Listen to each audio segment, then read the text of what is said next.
the stomach was a similar thing for me. I had that heart opening too, but the stomach thing, until it was sort of dealt with, there was some momentum of addiction in some form in my life.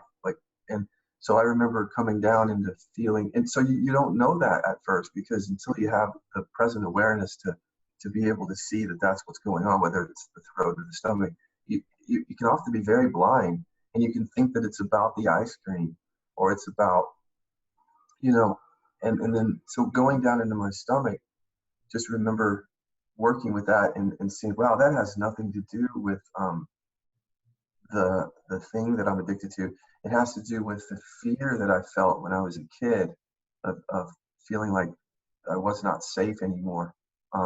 And then how that pattern reoccurred in my life, like getting bullied when I was 10, but then feeling the bully come back over and over. And all of that was held in my stomach, along with a lot of shame.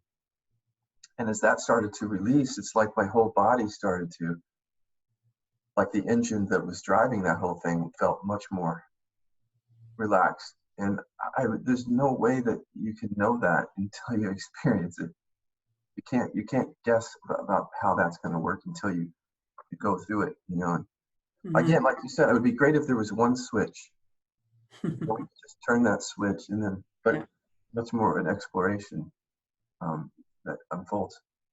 Just in real time, continue to be aware of how we hide ourselves and how we feel shame in just everyday conversations, and then create a space where it feels safe to be who we are, however that is, without being shamed for things that come up for us, and just working with it. And like everything else, it starts to unravel, and it does differently. It unravels at a pace that's different for everybody.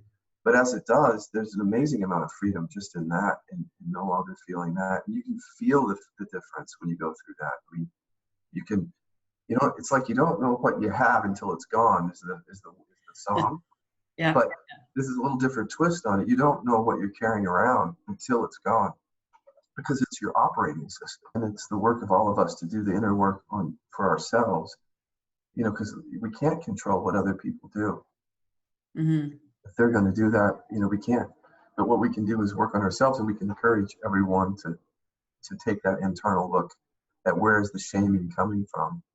And quite often it's coming from their own shame or their own deficiency story or their own suffering, and they can't see that.